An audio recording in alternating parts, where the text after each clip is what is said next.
comedy sequels are very difficult to pull off successfully. Often, the humor that worked so well the first time around can feel forced or lacking in a follow-up. Sometimes you just can't recapture the magic. Phil, I think it's happened again. Al, what did you do? I didn't do anything, I swear to God. But sometimes a sequel manages to become a classic in its own right. And sometimes a film that features an electrified cat, a kidnapping, an unstable man with a chainsaw, and raw sewage being pumped into a storm drain can become a beloved holiday staple. A film that families make sure to watch together every December. The film we're talking about is National Lampoon's Christmas Vacation, a comedy sequel that deserves to be revisited regularly.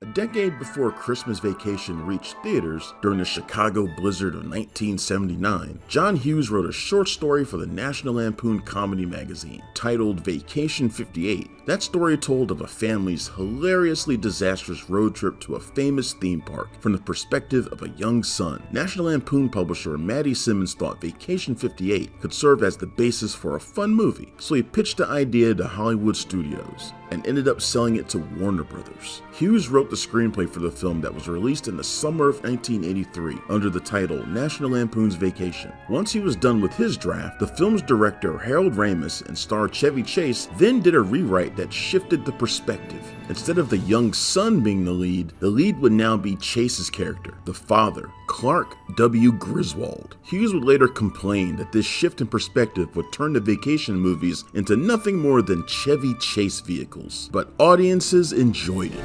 And stories feel perfect and powerful, because here they are. And if you like classic films like Vacation, you should subscribe to the JoBlo Originals YouTube channel to get fresh movie-related content throughout the week. Pardon me. I wonder if you could tell me how to get back on the expressway. Hey, fuck your mama. Thank you very much. National Lampoon's Vacation was such a big hit, Warner Brothers wanted another sequel, fast. European Vacation, which would follow the Griswold family on a tour of London, Stonehenge, Paris, West Germany, and Rome, was greenlit for a summer 1985 release. Well, you go back the way you came, and you just keep going to... Oh, my God. I think you've got a bad cut there. We better get you to the hospital. It's just a flesh wound, honestly. Are you sure? Nothing to write home about. Amy Heckerling was hired to direct, Robert Klein wrote the script, and shared credit with Hughes, even though Hughes would want you to know he didn't actually write anything for that sequel. Chevy Chase and Beverly D'Angelo were brought back to reprise the role of Clark and his wife Ellen, but new actors were brought in to play their teenage children, Rusty and Audrey. Dana Barron, who played Audrey in the first Vacation, was told that she would be back for the sequel, but when the first Rusty, Anthony Michael Hall, proved to be too busy to join European Vacation, the decision was made to recast both kids. Jason Lively and Dana Hill became the new Rusty and Audrey, and looked somewhat similar to their predecessors. As mentioned before, comedy sequels are very difficult to do. European Vacation is one of those comedy sequels that wasn't received nearly as well as the first film, but while it wasn't as highly revered, it was a financial success. So the door was open for another sequel to be made, and Matty Simmons knew what the story should be. It was a story that had already been written by Hughes and published in the pages of National Lampoon. It was called Christmas 59. It was about the family from Vacation 58 having a hectic holiday at home. Warner Brothers waited a little longer to move forward on a third Vacation, but they eventually agreed with Simmons that they should make Christmas Vacation. Merry Christmas. Merry Christmas. Kiss my ass. Kiss his ass. Kiss your ass. Happy Hanukkah. And this time, they really wanted Hughes to be involved. By this time, Hughes was known as a highly respected and successful comedy director. Since the release of the first Vacation, he had already directed 16 Candles, The Breakfast Club, Weird Science, Ferris Bueller's Day Off, Planes, Trains, and Automobiles, and She's Having a Baby. It is so choice. If you have the means, I highly recommend picking one up. Next up for him was Uncle Buck. He was doing just fine on his own. He didn't need to take part in another Vacation movie. He wasn't into the ideas of sequelizing his work anyway, but Warner Brothers was desperate for him to work on Christmas Vacation, and he agreed to do so because he felt Christmas 59 was an idea worthy of bringing to the screen, even if he would have to drop a prominent character from the story because they had already been included in 16 Candles under the name Long Duck Dong. Oh, no more Yankee, my wanky. The donga need food. He's drunk as a skunk. Oh, why don't you shut up, Fred? Shut up. The setup is very simple. The Griswolds have decided to host the family Christmas celebration at their home this year. Relatives are going to be coming in from across the country to spend the holidays with them. We're gonna press on, and we're gonna have the happiest Christmas since Bing Crosby tap danced with Danny fucking Kaye. And Clark is determined to make this the perfect Christmas for everybody. This proves to be quite a challenge, as everything that could possibly go wrong during the days leading up to Christmas does seem to go wrong. And while Clark is dealing with all this at home, he also has trouble at work. He has been counting on receiving the bonus check his company sends out every year. He's going to be putting in a swimming pool and has already paid the down payment. But if he doesn't receive the bonus check, he's not going to be able to give his family that pool. Clark doesn't know that his boss has decided to send his employees something other than the bonus check this year. This adds even more stress and insanity to the situation at the Griswold home, which is already becoming a madhouse. In addition to writing Christmas Vacation, Hughes also wanted to produce it, so Simmons, who had produced the previous 2 Vacation movies, was pushed back into executive producer position on this one. Once the script was ready, Hughes sent it to the person he wanted to direct the film, Chris Columbus. Columbus had gotten his start as a writer, scripting classics like Gremlins and The Goonies. He made his feature directing debut with the comedy Adventures in Babysitting, which takes its characters on a journey through Hughes's beloved Chicago. Let me get this straight. You pay this woman to sit on babies? That's disgusting. I do it for nothing. The script for Christmas Vacation arrived at Columbus's door at just the right time, as he was hurting from the box office failure of his second feature, Heartbreak Hotel. Getting the chance to direct a Christmas comedy was a dream come true for Columbus, so he signed on. Then he had a meeting with Chevy Chase, and his enthusiasm for the project took a heavy blow. Speaking with Chicago Magazine, Columbus said, quote, "To be completely honest, Chevy treated me like dirt," unquote. We're at the threshold of hell! But despite that issue, he stayed on the project and went to work shooting Second Unit. Some of the establishing shots of downtown Chicago that were captured by Columbus ended up in the finished film, but he didn't end up directing the movie. His second meeting with Chase was even worse than the first one. Worse? How could they get any worse?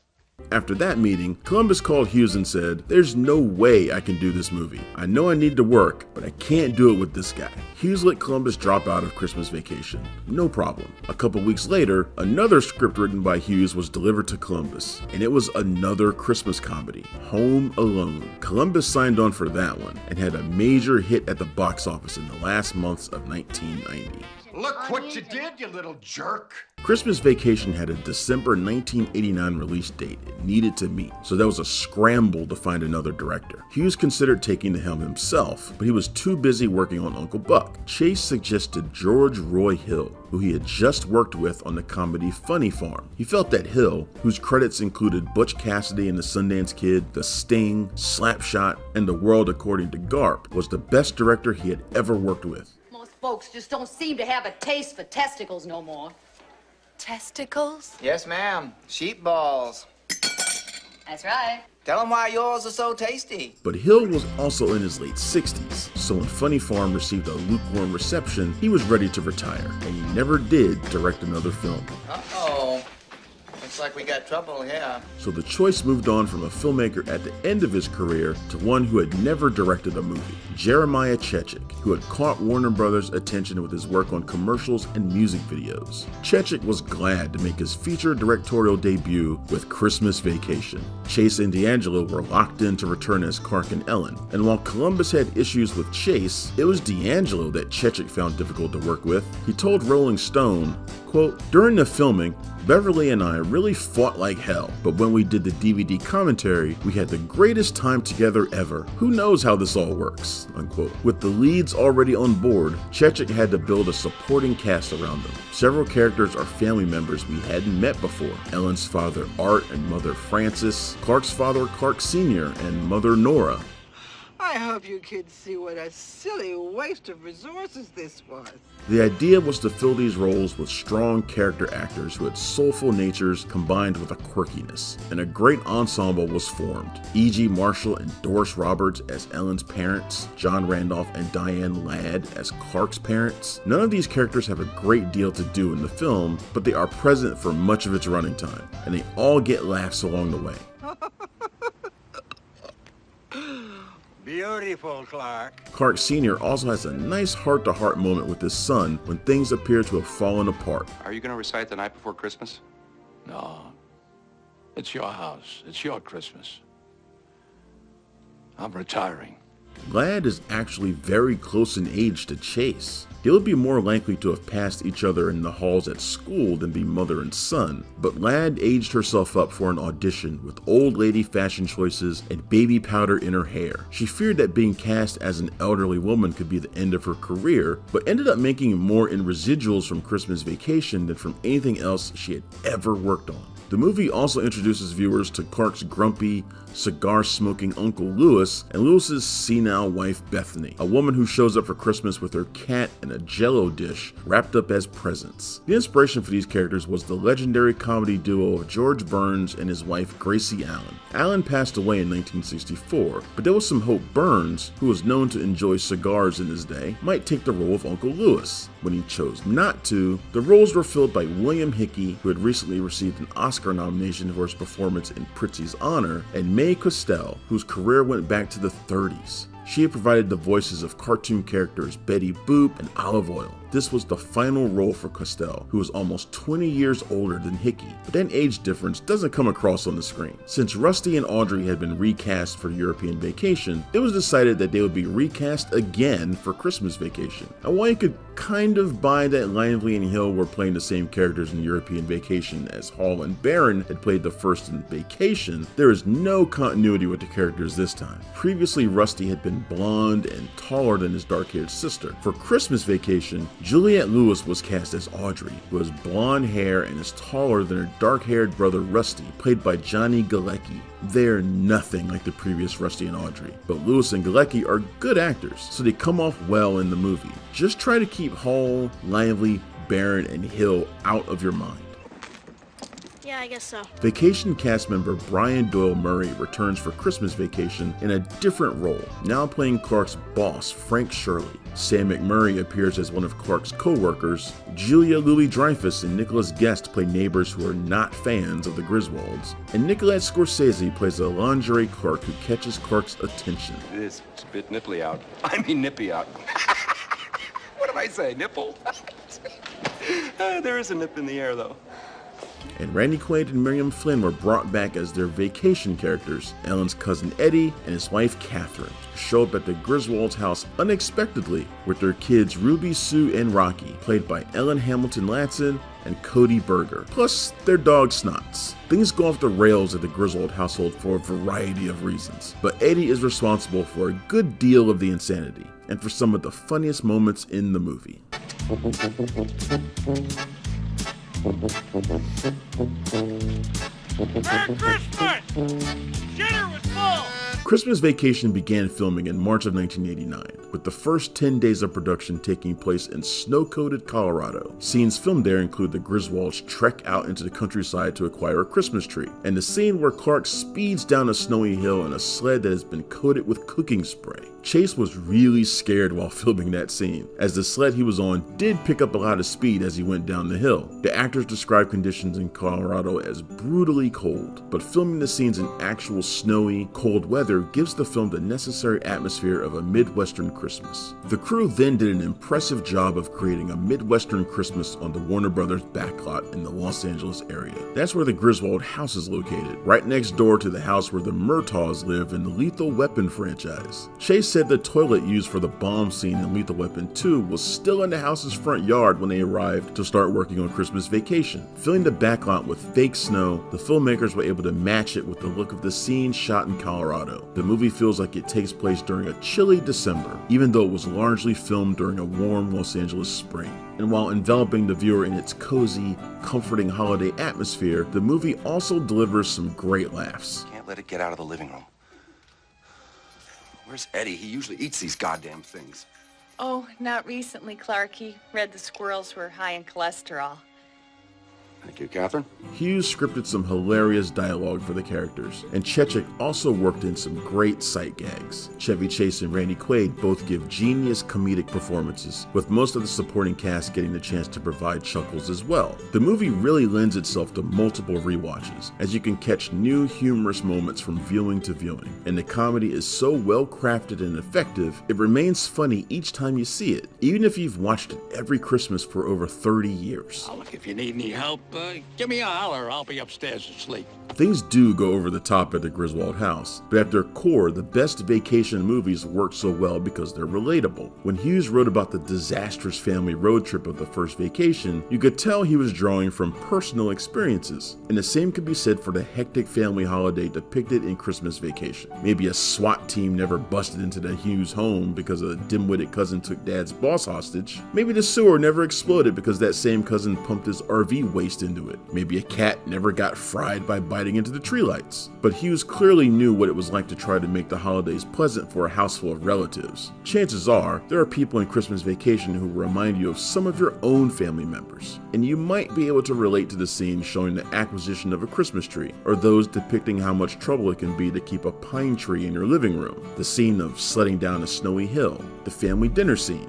the dog getting into the trash, the scene showing Clark's struggle to decorate the house and keep all those Christmas lights up. Clark does go overboard with the decorations, wrapping the Griswold's house in 25,000 lights. This causes him a lot of grief. There's one moment where he gets so frustrated with the lights, he vents by beating the hell out of a display of Santa and his reindeer. Chase was so committed to this moment, he broke his pinky finger while beating up these decorations, but kept going until Chechik cut. If you have fond memories of childhood Christmases, the movie will really tug on your heartstrings when Clark finds himself trapped in the attic and decides to pass the time by watching old home movies. Chechik puts the Ray Charles song, That Spirit of Christmas, on the soundtrack to try to make you get teary-eyed right along with Clark, then quickly shifts back to the last when Clark's beautiful moment is interrupted. There are some great Christmas songs on the film's soundtrack. In addition to Ray Charles, we get Mele Kalikimaka by Bing Crosby and Here Comes Santa Claus by Gene Autry. There's also a nice score composed by Angelo Badalamenti,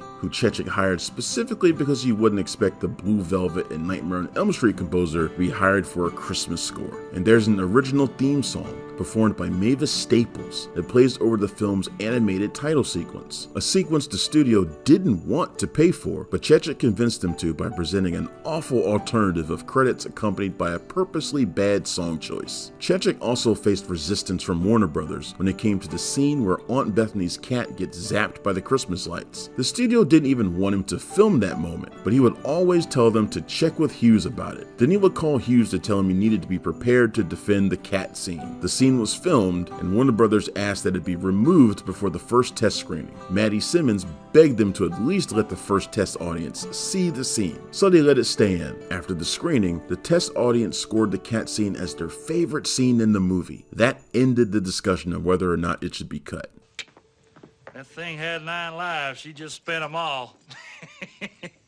Woo! Christmas Vacation reached theaters on December 1st, 1989, and didn't open at number 1 because Back to the Future Part 2, which was released the previous week, was still in the top spot. It didn't reach number 1 in its second week either, because Danny DeVito's dark comedy The War of the Roses was released that week, and moviegoers wanted to see its reunion of Romancing the Stone duo Michael Douglas and Kathleen Turner. But Christmas Vacation finally reached number 1 in its third week, and remained at the top for its fourth week.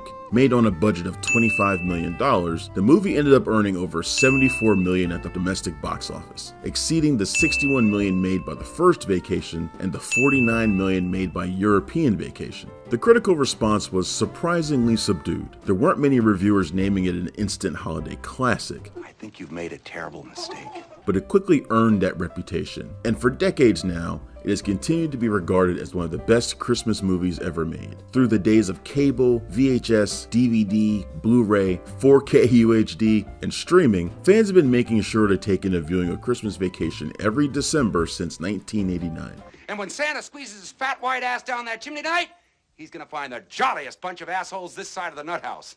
The Vacation franchise has also continued since then. There was another sequel, Vegas Vacation, released in 1997. Pull 4 slot machines and I won 4 cars, you know? I put $1 in, I got a car. I put $1 in, I got a car. I put $1 in, I got a car. I put $1 in, I got a car. Okay, I think I get it. A Cousin Eddie spin-off, a reboot that centered on an adult Rusty Griswold. Some of these were financially successful, but none were as positively received as Christmas Vacation was. It's not easy to become a treasured classic, but Christmas Vacation pulled it off. Just like Clark Griswold managed to give his family an enjoyable holiday despite everything that went wrong.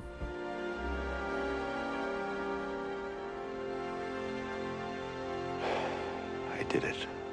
Thank you for watching our show. If you like what you see, please subscribe to our JoBlo Originals YouTube channel. Tell your friends you like this sort of content, and turn on the bell to receive notifications for all of our latest videos. We're an independent company, and we appreciate all of your support.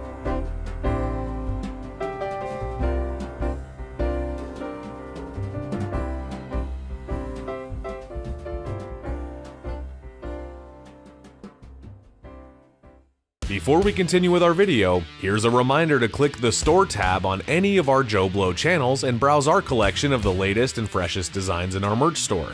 Go get you some.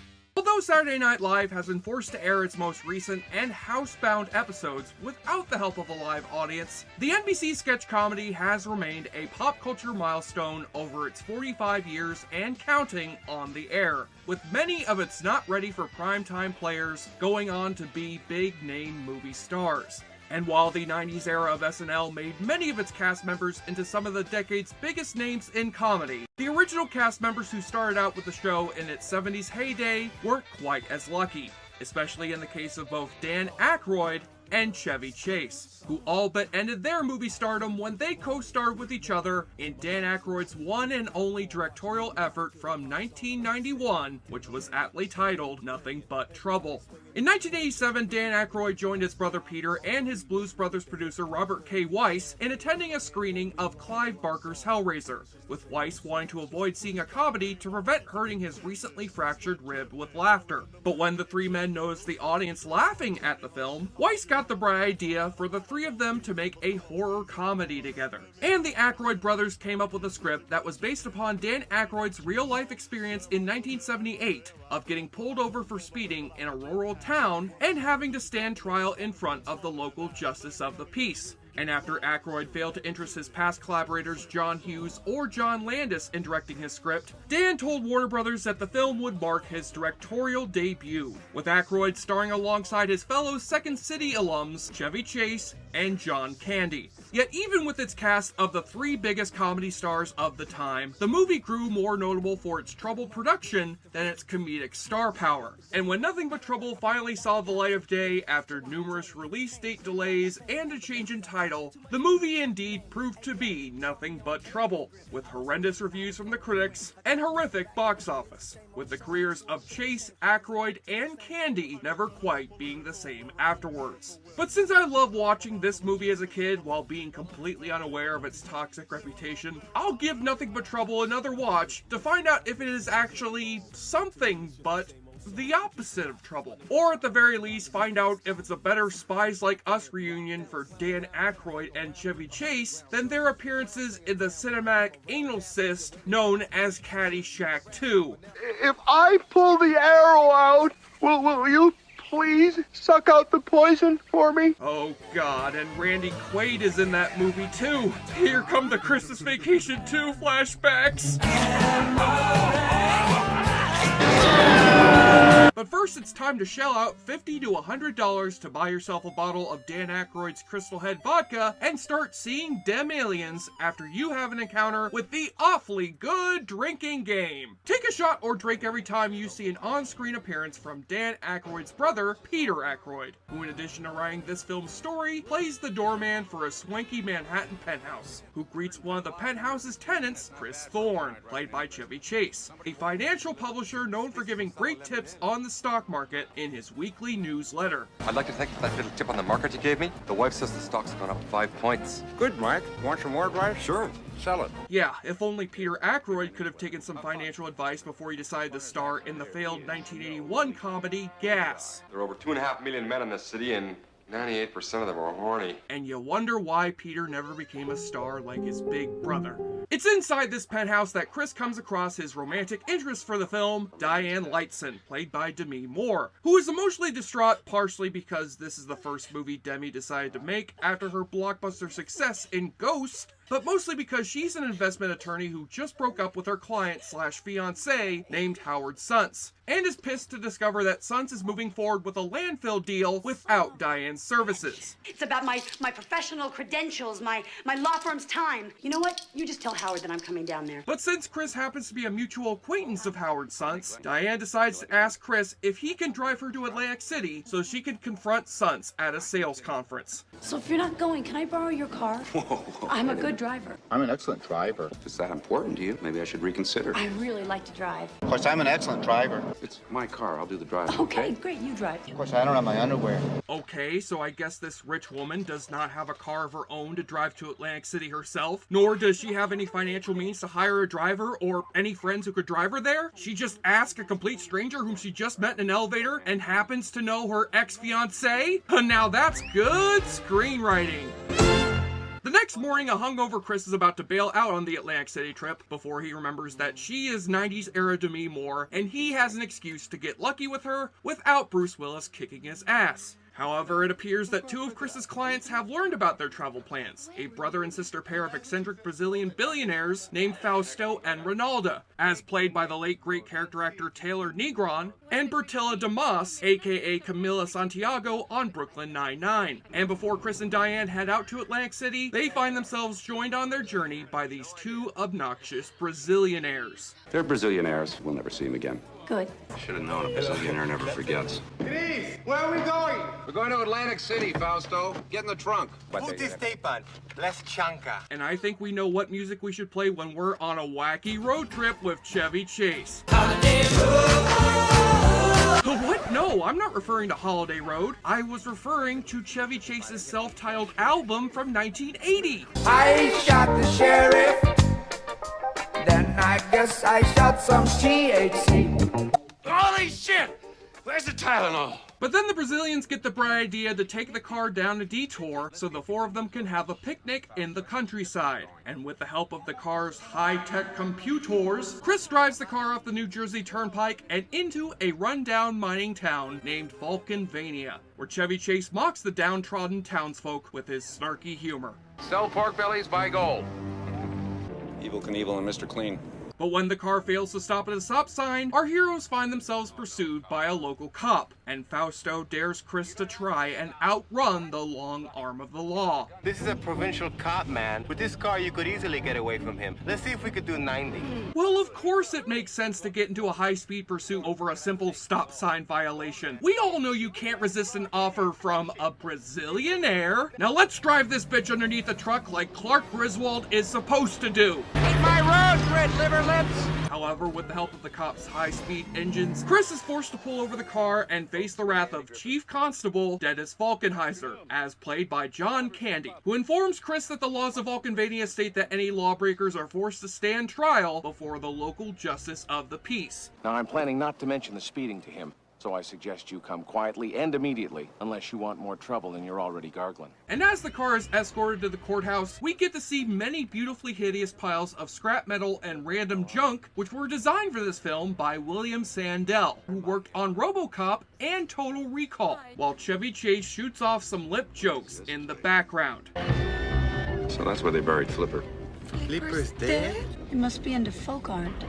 Welcome. Okay, Chevy, just because you know this movie isn't that good does not allow you to provide your own riff tracks over it.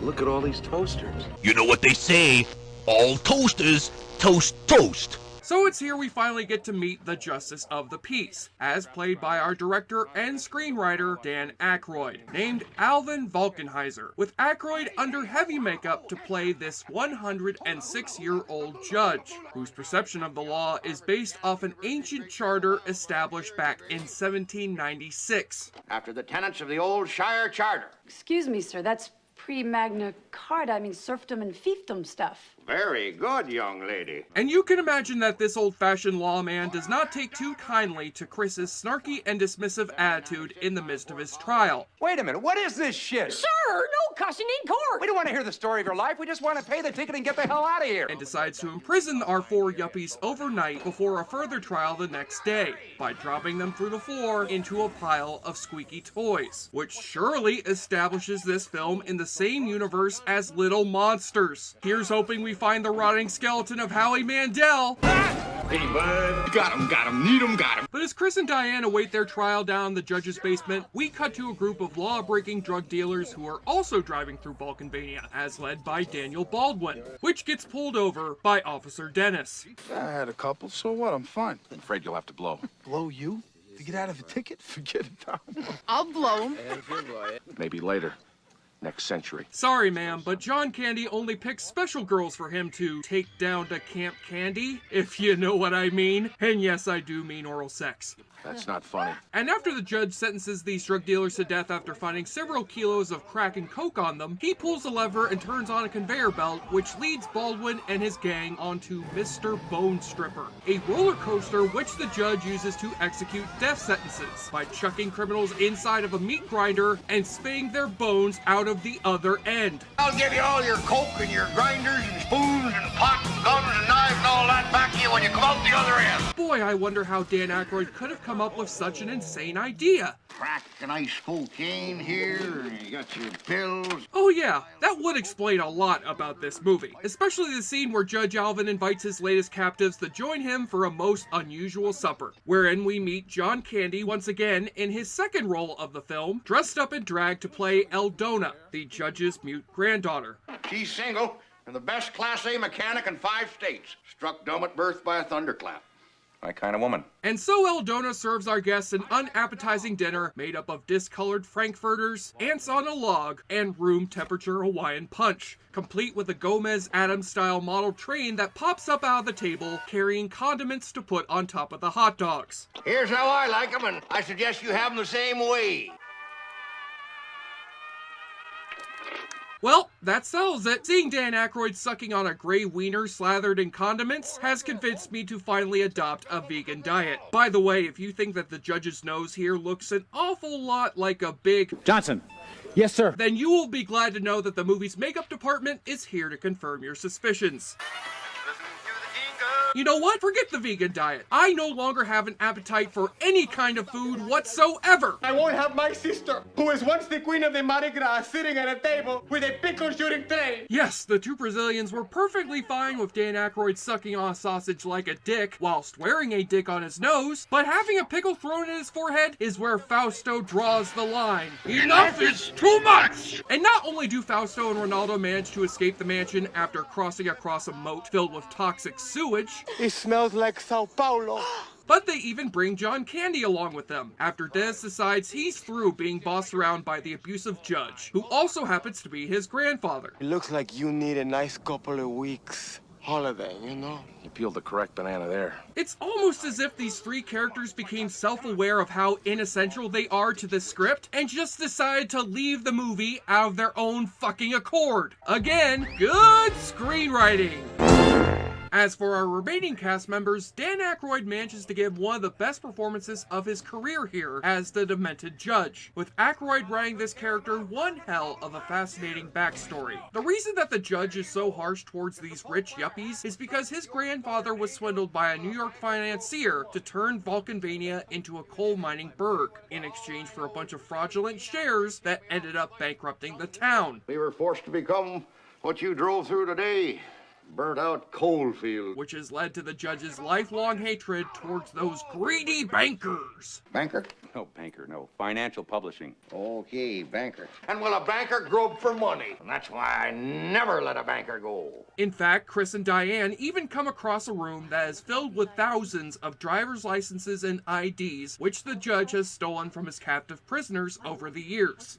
Busload of Hare Krishnas disappears. Ex-Nazi rocket scientist vanishes. Jimmy Hoffa still missing, and here's his ID. Ah, you hear that, Martin Scorsese? The Irishman was factually inaccurate after all. Al Pacino should have ended up getting killed by a 100-year-old judge with a dick nose. Good night, Ari! And Aykroyd commits to this crazy character 110% thanks to his wonderful makeup work, which helps the Judge resemble a cross between Tom Hardy as Al Capone and present-day Gary Busey. Yep, like I said, present-day Gary Busey. Plus, Aykroyd dons even more prosthetic makeup to play a second character when Diane finds a passage leading to the mansion's backyard and comes across two more of the Judge's grandchildren, a pair of deformed men who resemble full-size babies, by the names of Bobo and Little Devil. Hi, I'm Bobo. That's Little Devil. Hi.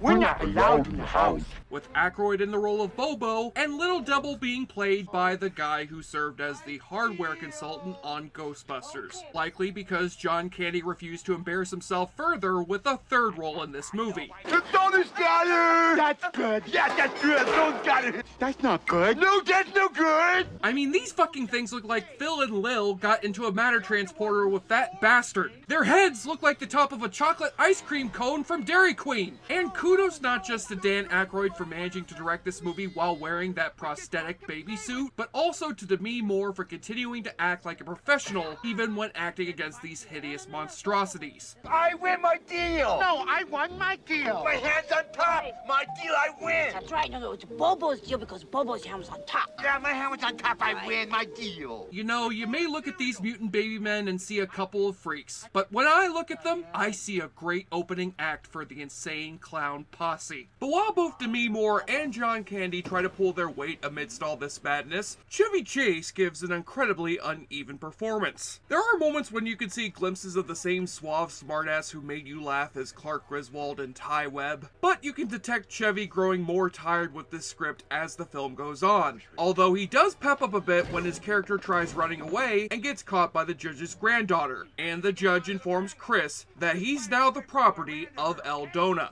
No choice but house policy. What's house policy? Whatever a man touches, there's the one she keeps. What? What are you talking about? Oh no, wait a minute. Ooh, looks like it's Chevy's turn to head down to Camp Candy. Yeah, his name is Uncle Buck, and he's here to Uncle Fuck. That's not funny. So just as you think this movie's gotten as insane as it's gonna get, along comes a special guest appearance from Digital Underground, the hip-hop group which had just burned up the music charts at the time with their hit song, The Humpty Dance, and who had just brought a young whippersnapper into their group by the name of Tupac Shakur. Man, would you look at this place? It's like extremely Draculated. White man's heaven. And when the band is brought before the Judge to face a speeding charge, they're ordered to provide proof of their musicianship by performing a song in the court, namely the song that the band wrote for this film's soundtrack, Same Song. And not only is Judge Valkenheiser entranced by the funky beats and dope raps of this Humpty Hump character and his merry band of singing roustabouts, but he even joins in on the performance by dropping a fat organ solo.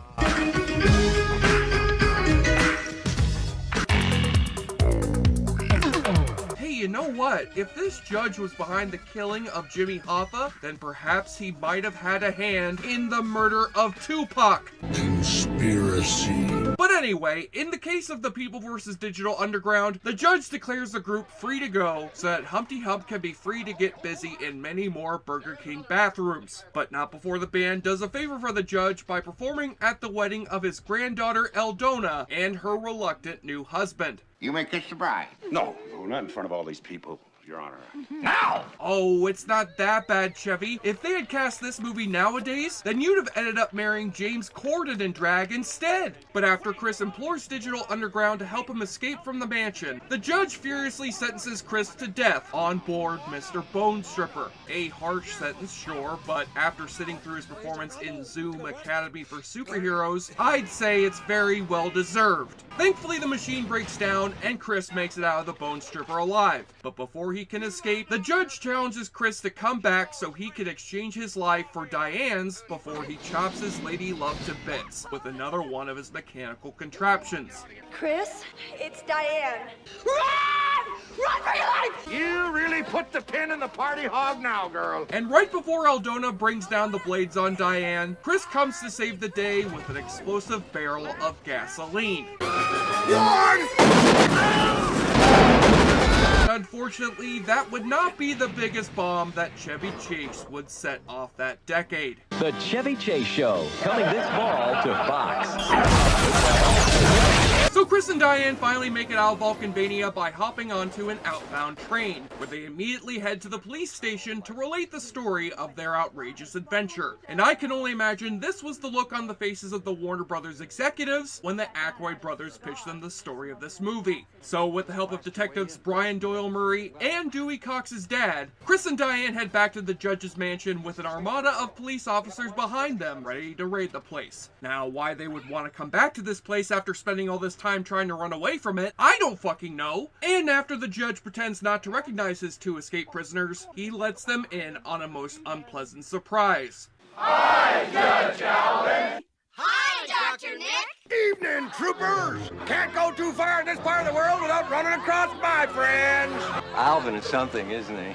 Of course, we can't admit that we appreciate the way he gets things done. And sadly, that was a better Twilight Zone twist ending than any episode of Jordan Peele's Twilight Zone. But after a series of underground coal fires rumble under the grounds of Valkenvania throughout the entire movie, the fires finally erupt into a full-blown earthquake and the cops flee for their lives. What's all that shaking? I don't know. I didn't do anything. And as the Valkenheiser mansion collapses into ashes behind them, Chris and Diane finally head back to Manhattan in their torn-apart sports car. And as the newly free lovers relax from their ordeal, Chris happens to turn on the news to see a report on the Valkenvania earthquake, which has freed over 50 million barrels of oil from the ground. And before you can say Beverly Hillbillies, we find out that the newly rich judge has survived the earthquake and now plans to move in with his grandson-in-law in New York City. My grandson-in-law, he lives in New York City. Oh, come on, what? See you soon, banker.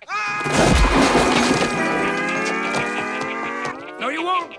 Well now, out of all the ways you could have possibly ended this movie, that was certainly one of them. That's all, folks. See you soon, banker. In addition to having its original title of Valkenvania replaced with the generic as hell title of Nothing But Trouble, Oh, you're nothing but trouble. Warner Brothers cut several minutes of over-the-top violence from the film to reach a PG-13 rating. And Aykroyd was so disappointed with this film's failure that when film critic Drew McWeeny suggested to him writing an oral history of Nothing But Trouble's production, Aykroyd replied angrily with, "I think that would be a very poor use of your time, and I would strongly encourage you to make better choices." But even though I acknowledge this movie has got plenty of flaws in its structure and character development, I still put Nothing But Trouble up there as one of my personal favorite guilty pleasures from my childhood, which has got far more creativity and depth than most of the other mediocre movies that Aykroyd and Chase were forced to do after this movie's failure. So whether you think it's a hidden gem or a complete disaster, you must agree that it's a fascinating and unfiltered snapshot into the weird and wonderful psyche of Dan Aykroyd, which is more than worth your watch, as well as being considerably better than Blues Brothers 2000. Now here's hoping that Dan Aykroyd doesn't come back for the new Ghostbusters movie as a singing zombie Ray Stantz.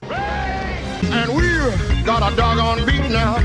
We're gonna take care of business too. And on the nudie watch, we have to give up a major Shao Wing in honor of the gorgeous white dress that Demi Moore wears in this movie. It looks like something that Grace Kelly would have worn in a Hitchcock movie, albeit one where Cary Grant was recast with an obese mutant baby man wearing a diaper. However, this would also be an opportune time to tell you folks about the digital underground music video they made to tie into this movie, which not only has Dan Aykroyd popping up in a series of costumes, but even standing alongside Dr. Dre and Eazy-E. Yes, truly it was the end for NWA after they decided to replace Ice Cube with Dan Aykroyd. Straight out of Canada, crazy motherfucker named Aykroyd. I don't think aliens will visit us after 9/11.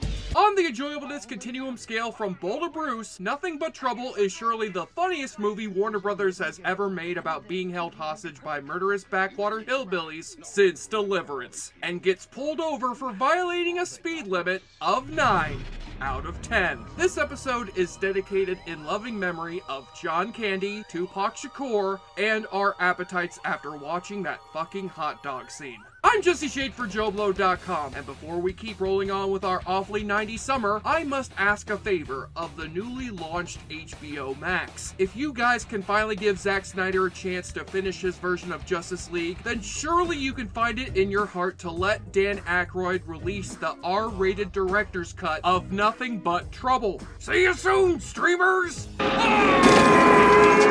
around in my hometown,